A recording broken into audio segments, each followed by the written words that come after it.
তোমাদেরকে একটা প্রশ্ন করব, যেই প্রশ্নটা বিসিএস অ্যাডমিশন সহ বিভিন্ন কম্পিটিটিভ এক্সামগুলোতে এসে থাকে।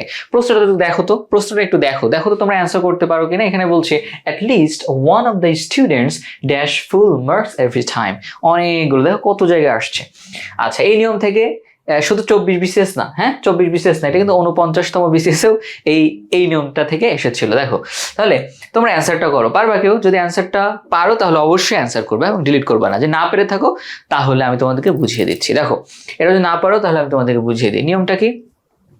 আচ্ছা, নিয়মটা হচ্ছে তোমার এই যে নিয়ম, দেখো each, every, either, neither, many, a or one, এইগুলো মনে রাখতে হবে। জাস্ট এইগুলো, each, every, either, neither, many, a, one, এইগুলো যদি সাবজেক্টের জায়গায় থাকে, কিচ্ছু না, শুধু সাবজেক্টের জায়গায় থাকলেই ভার্ব সিঙ্গুলার। Verb singular. দেখো তোমাদেরকে বুঝে, এখানে বলছে ইচ টিচার অ্যান্ড স্টুডেন্ট, প্রত্যেকটা শিক্ষক এবং ছাত্র অফ ক্লাস এত ওয়াজ ছিল প্রেজেন্ট ছিল, উপস্থিত ছিল এট দ্য মিটিং। আচ্ছা দেখো, তোমাকে বলতে পারো ভাই যে এন্ড দ্বারা দুইটা নাউন যুক্ত হইলে এটা তো হচ্ছে প্লুরাল হয়, তো এখানে তো ওয়াজ না, এখানে তো প্লুরাল ভার্ব ওয়ার হওয়ার কথা ছিল। কি বলেছি? এইগুলো সাবজেক্টের জায়গায় থাকলেই হয়েছে ভাই, সাবজেক্টের জায়গায় থাকলেই মনে করো যে ভার্ব সিঙ্গুলার হবে। তাহলে each teacher and student, and দ্বারা যুক্ত হয়েছে তাই কি ইচ আছে না, ইচ আর এভরি, হ্যাঁ এটা হচ্ছে এন্ড দ্বারা যুক্ত হইলেও ভার্ব সিঙ্গুলার হবে, যে ওয়াজ ভার্ব সিঙ্গুলার হয়েছে। তারপরে দেখো নিদার, এই যে neither of them is my friend, এই যে নিদার, এটা কি সাবজেক্টের জায়গায় আসছে না? এটা তো ভার্ব, তাহলে এটা তো সাবজেক্ট, রাইট? তাহলে নিদারটা সাবজেক্টের জায়গায় হয়, এখানে সিঙ্গুলার ভার্ব হয়েছে। এবার দেখো তোমাদেরকে যে প্রশ্নগুলো দেখালাম এটা তোমরা একটা আনসার করো তো।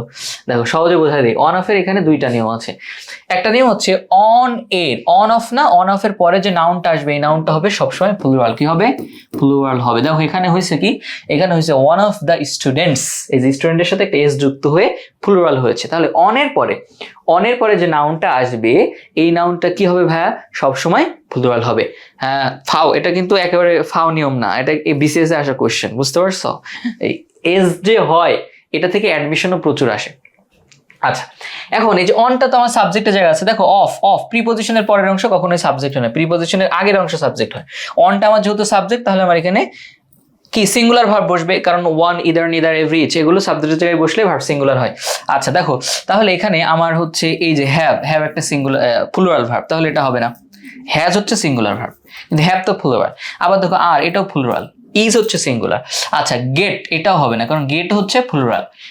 ভার্বের সাথে এস না থাকলে ওটা প্লুরাল, ভার্বের সাথে এস থাকা মানে ওটা সিঙ্গুলার। তাহলে এই যে গেটস হচ্ছে আমার সিঙ্গুলার, এখানে আমার সিঙ্গুলার ভার্ব গেটসটা বসবে। এটা জানো তো, নাউনের সাথে এস বাই এস যুক্ত করলে প্লুরাল হয়, কিন্তু ভার্বের সাথে এস বাই এস যুক্ত করলে কিন্তু সিঙ্গুলার হয়ে যায়।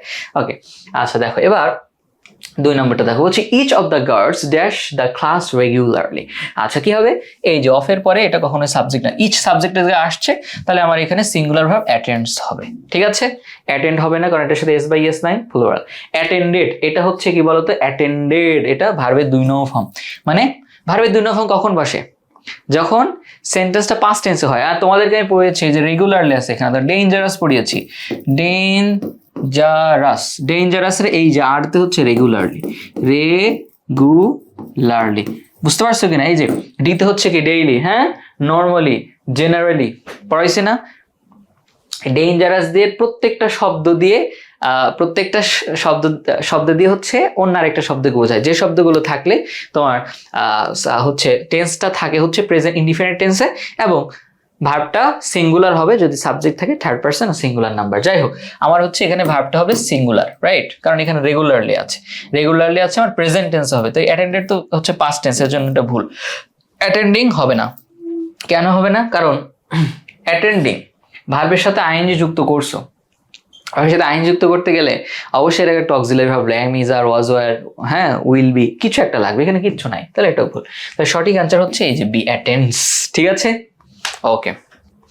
আচ্ছা এরপরে দেখো, এরপরে কি, each member of the large family dash his own set of priorities. তো এটা তো পারবা, ইচ মেম্বার সাবজেক্টের জায়গা আছে, তাহলে এখানে ভার্ব সিঙ্গুলার হবে, আর প্লুরাল বাদ, হ্যাভ প্লুরাল বাদ। ঠিক আছে, তাহলে হ্যাজ হতে পারে আর ইজ হতে পারে। এখন তোমার অর্থটা দেখতে হবে, ইজ মানে হয় আর হ্যাজ মানে আছে। এখন তুমি এখানে দেখতে হবে যে তোমার এখানে আছে অর্থ হচ্ছে নাকি হয় অর্থ হচ্ছে, বুঝতে পেরেছো? তাহলে তুমি করো যে প্রত্যেকটা সদস্য অফ দ্য লার্জ ফ্যামিলি, বড় পরিবারের প্রত্যেকটা সদস্য ইজ, তুমি যদি ইজ ধরো তাহলে অর্থটা হয় পরিবারের প্রত্যেকটা সদস্য হয় হি ইজ তার ওন সেট অফ প্রায়োরিটিস। হ্যাঁ, হি ইজ তার ওন নিজের সেট অফ প্রায়োরিটিস, মানে একগুচ্ছ কি অগ্রাধিকার, পছন্দের জিনিস। হ্যাঁ, তো হচ্ছে কি দেখো তো, যে পরিবারের বড় পরিবারের প্রত্যেকটা সদস্য হয়, হ্যাঁ প্রত্যেকটা সদস্য হয় নিজের অগ্রাধিকার। হয়েছে কিছু? হয়নি। তাহলে এখানে ইজ অর্থ হবে না, তাহলে হ্যাস অর্থ, আছে অর্থই হয়তো ঠিক হবে। দেখো বলছে বড় পরিবারের প্রত্যেকটা সদস্যের আছে নিজের অগ্রাধিকার, নিজের প্রায়োরিটিস রয়েছে।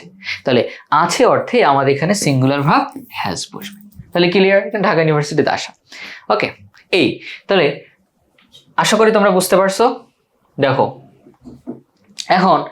এখন হচ্ছে 26 ব্যাচের যারা আছো, দেখো 26 ব্যাচের যারা আছো, 27 ব্যাচ 28 ব্যাচ সবার জন্য। 26 ব্যাচের যারা আছো, তোমাদের তো এখন বোর্ড পরীক্ষা চলতেছে, সামনে হচ্ছে অ্যাডমিশন। তো তোমরা হচ্ছে অ্যাডমিশনে তো তোমাদের পড়াশোনা করতে হবে, কোথাও না কোথাও ভর্তি হতে হবে। আমাদের হচ্ছে দেখো আমাদের কিন্তু হচ্ছে তোমার ডিউ অ্যাডমিশন কোর্স রয়েছে, হ্যাঁ বি ইউনিটের জন্য। ঢাকা বিশ্ববিদ্যালয়ে ভর্তি চান্স পাইয়ে দেওয়ার জন্য যা যা করা লাগে আমরা সবকিছু করবো। জাস্ট তোমাদেরকে আমাদের কথা শুনতে হবে, ক্লাস করতে হবে, নিয়মিত পরীক্ষা দিতে হবে, এই গাইডলাইন মেনে চলতে হবে। দেখো হচ্ছে কোর্স ফি হচ্ছে দেখো 2500 টাকা, বাট মানে 4000 টাকা আর কি। বাট তুমি যদি এখন 1000 টাকায় প্রি বুকিং করো তাহলে মাত্র 2500 টাকায় তুমি ফুল কোর্সটা পেয়ে যাচ্ছ, বাংলা, ইংরেজি, আইসিটি। হ্যাঁ, সবাই ঢাকা বিশ্ববিদ্যালয়ে তোমার। ঠিক আছে, এখানে দেখতে পাচ্ছ কি কি থাকবে না থাকবে। আমাদের লেকচার শিট যেগুলো থাকবে, শুধু লেকচার শিট পড়লে তোমার হয়ে যাবে। ওয়েবসাইটে নিয়মিত পরীক্ষা দিতে হবে। আর 27-28 ব্যাচের যারা আছো, তোমাদের জন্য আমার নতুন একটা কোর্স এসেছে, ইংলিশ ফার্স্ট পেপার এবং সেকেন্ড পেপার।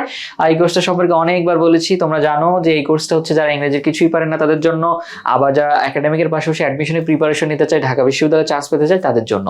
ঠিক আছে, আর যারা হচ্ছে তোমার মনে করো ফ্রি হ্যান্ড রাইটিং পারো না, নিজ থেকে লিখতে পারো না, তাদের জন্য হচ্ছে কোর্সটা। ওকে, তো তোমরা কোর্সটা কিনতে পারো, অফার চলতেছে, ডিসকাউন্ট হচ্ছে 1100 টাকায় ভর্তি হয়ে যেতে পারে। এছাড়া আমাদের ইবিআই কোর্স রয়েছে, বাংলা, ইংরেজি, আইসিটি। ইনস্ট্রাক্টর হচ্ছে এই 3 জনই। ঠিক আছে, সেটা অ্যাডমিশন হোক আর হচ্ছে একাডেমিক হোক, তো তোমরা ভর্তি হয়ে যেতে পারো।